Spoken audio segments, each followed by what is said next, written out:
the Capital Games Movie Club. I am The Wiz. Today I am reviewing the 1975 drama by Chantal Akerman, Jeanne Dielman, 13 Quai du Commerce, 1080 Bruxelles. For the time being, I'm going to just call it Jeanne Dielman. There's no way I'm going to do that title. I probably butchered that title too. So, Jeanne Dielman is what I'm watching. So for the past month, I have been reviewing movies that made it onto the Sight and Sound 100. Some I've liked, others I've been kind of cool by, and I thought that the best thing to do to end the coverage of this list is to review the movie that was number one. I've been meaning to watch this movie for a long time, just for the curiosity of it. This is a movie that has been on the 1001 movies you have to see before you die. A lot of people who are big movie buffs look at this as like a challenge movie that you have to see, even if you're not interested in seeing it really, that you have to experience it. I consider myself one of those types of movie buffs who wants to see challenging works and challenging movies, but I gotta be honest, I was not looking forward to seeing this movie. I've been wanting to watch it, and it was one of those kick the can down the road kind of things where I'm like, yeah, I'll watch it one day. You kick, and yeah, and then I'll be like, okay, I'll watch it one day. Kick, and that's it. I watch something else. Now that I have the podcast, and then I'm like, okay, I'm going to watch this movie, and now people are relying, maybe not a lot of people are relying on me to watch. It just dawned on me how much I did not want to watch this movie. I just...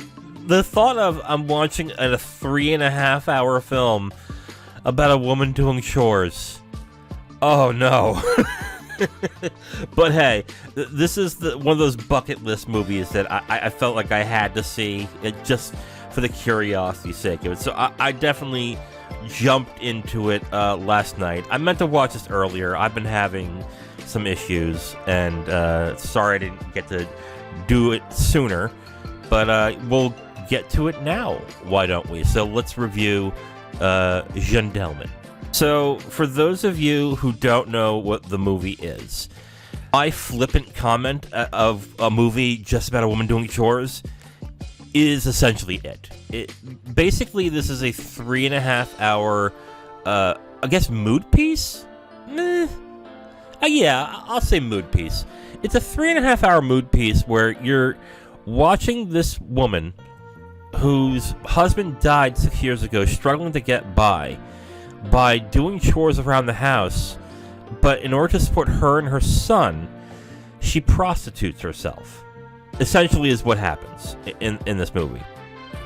And every day, she is doing her chores in this very regimented, very exacting fashion, and then she has one of her Johns, and then she essentially makes dinner for her son, and then that's it. That's her day. And that's all you're watching. You're watching at least 3 days of that. And apparently the way the film was shot, it was shot in real time, where the actress, Delphine Seyrig, is doing all that stuff that is being shot. So basically you're just watching this actress do these chores. With that said, if you're expecting character development, plot development, stuff like that, don't. Dialogue, there's about maybe 10 minutes of it. There's 10 minutes of dialogue. There is no score, so you're not getting any music.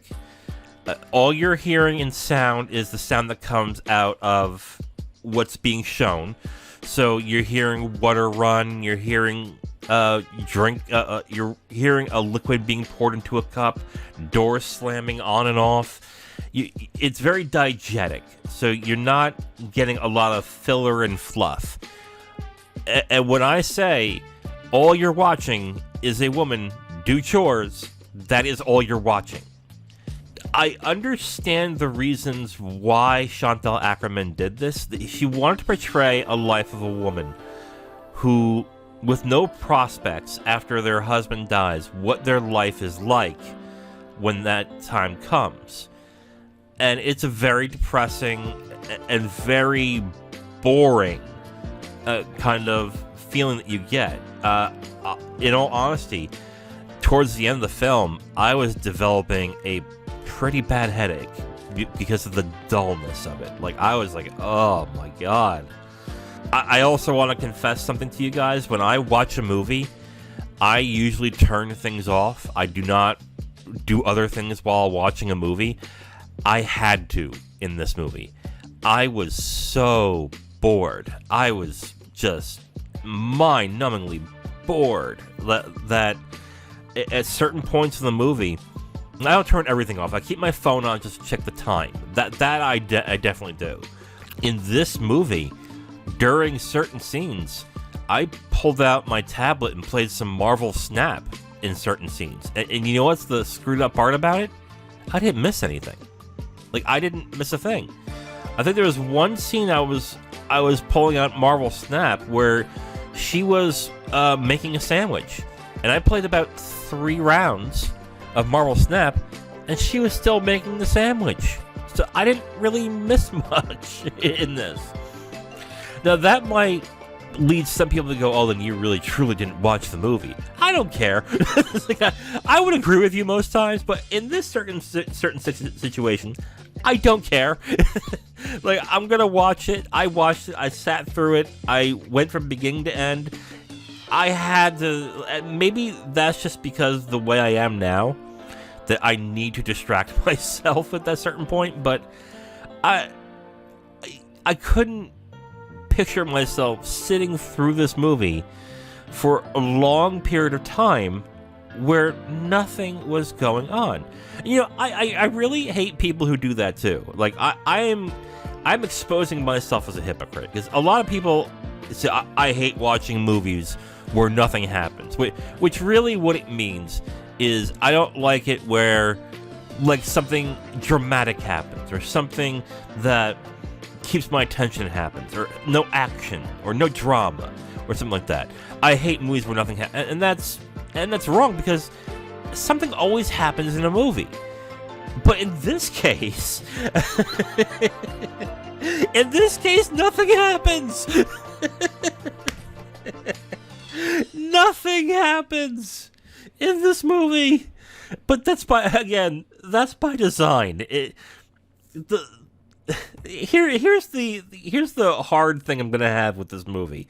It is the fact that the movie is supposed to bore you to tears.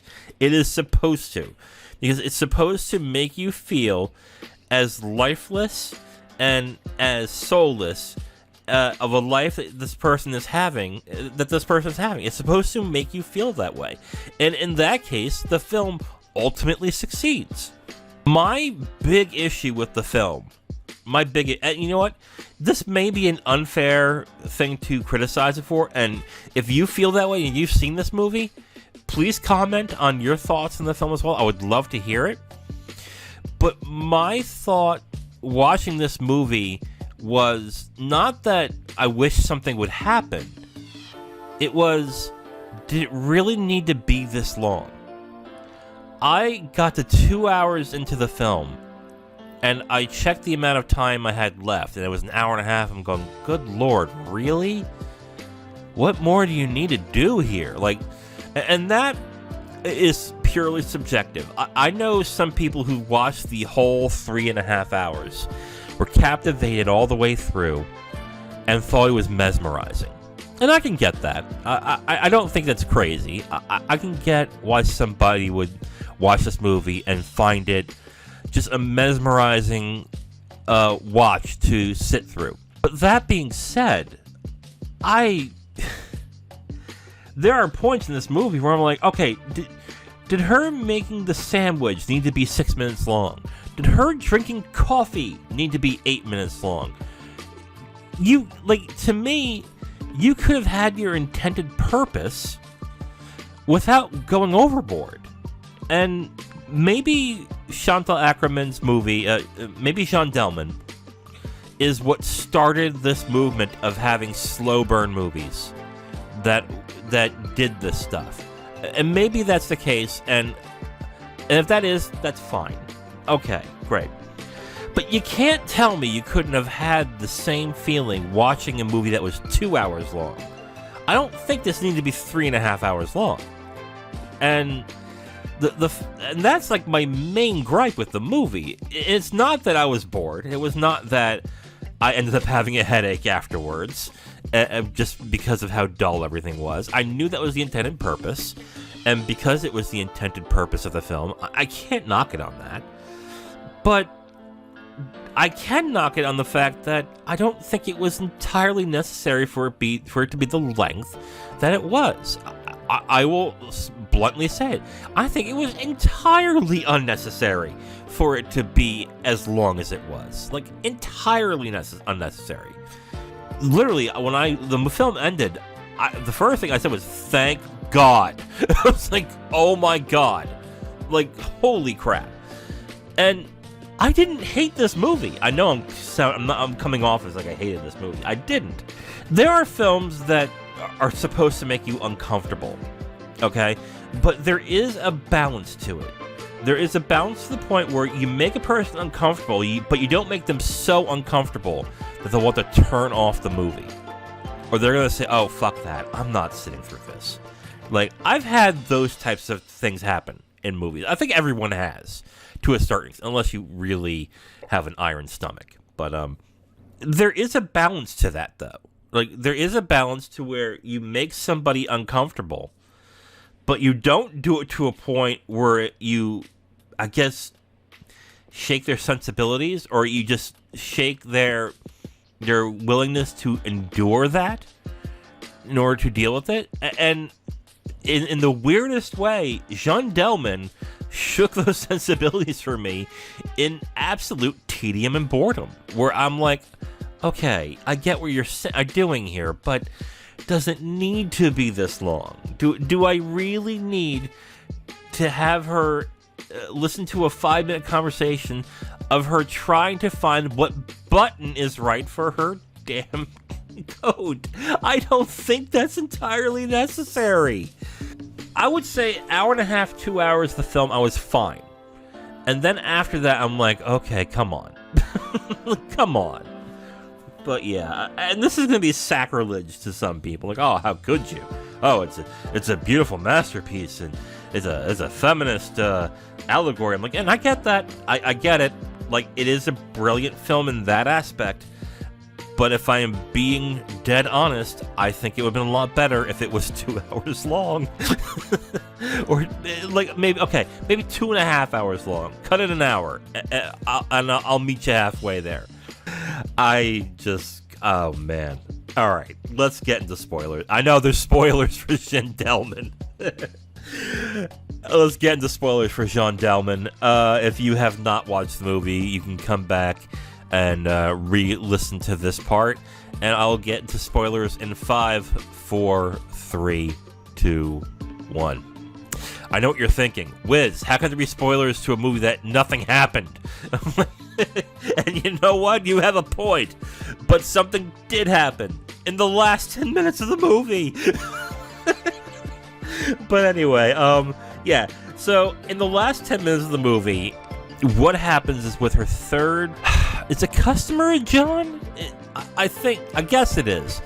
With her third prostitution customer that she had in the last 10 minutes of the movie, she ends up stabbing him and killing him, essentially, in one of the most random scenes in the movie. The scene shocked me. I was not expecting it.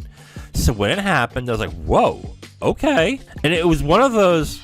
It wasn't one of those, wow, I didn't see that coming. It was like, oh my God, something happened. After that happened, after the shock of it came through and the film ended, I left scratching my head, going, there was nothing in this film that made me think that this was a possibility. And some of you will say, well, does everything need to be spelled out for you? I mean, does something need to show itself in some hint for it to be viable? And here's the thing. I would say in most cases, yes, it would.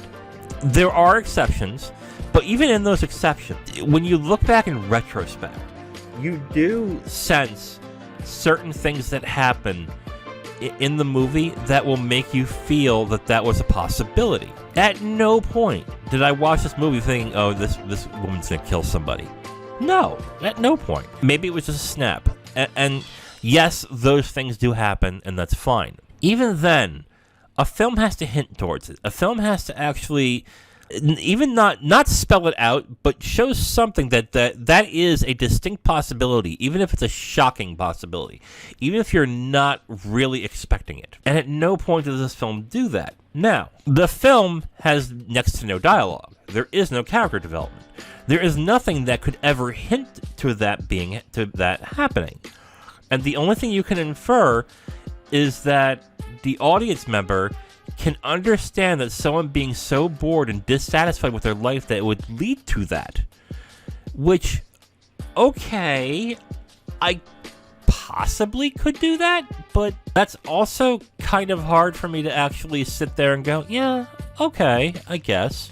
Even then, I'm still struggling a little bit to sit through that and think about it and go, I don't understand. Okay, I guess. It's like, I guess I don't really understand what's going. All right, whatever. I guess after 3 hours and 20 minutes, nothing happening, and then for the last 10 minutes, something finally happened. It didn't have the desired effect on me. I know when this happened with some people, I read online when this happened with some people, it shocked them. It was like, oh my god, like, oh, like it really hit them by surprise, and it affected them. It didn't affect me. I was like, okay, okay, sure, right, okay. And that's it for spoilers. Look, I'm laughing and I'm complaining a lot about the movie. Do I agree that if you're a big film buff that you should see this movie? Yes, I do. I really think this is something that is a bucket list movie that you do have to give it a shot in order to watch it. I had serious issues with the movie, but even though I did, I still came out liking it somewhat, kind of. Like, I still, how do I put this? This is not a movie I would recommend to anybody, but if you are like me, who is a big film guy and really wants to watch all sorts of different films, this is kind of a movie you have to see and get an opinion for yourself on. But that's it. Like, am I going to tell my parents, you should see Jeanne Dielman? No. No. Would I tell a stranger, you should see Chantal Akerman? No. Not at all. Like, you have to be a specific type of person to want to sit through this movie. And if you're not that, avoid it. Just avoid it. If you don't like being challenged in a movie, and I'm not talking about challenge as in being upset. I'm talking about if you don't want to be uncomfortable or bored on purpose for a period of time, do not watch this movie. If you need to be entertained, do not watch this movie. If you are a big film fan and you want to see a film that is very different, I would say see Jeanne Dielman. Other than that, that's all I would say who it's for. I'd rate it 2.5 out of 5. I'm glad I watched it. I will say that. I'm glad I watched it. I don't feel like I wasted my time. I can understand why people do think this film is beloved and is such a great film, but I don't. I really do not. I think this is it did its stated purpose correctly, but if I'm being honest with myself, this could have been done in an hour and 45 minutes, 2 hours, and had the same effect. You did not need to make it 3.5 hours. So, Jeanne Dielman, I would give it 2.5 stars. Don't crucify me too much in the comments, please, but yeah, 2.5 stars for Jeanne Dielman.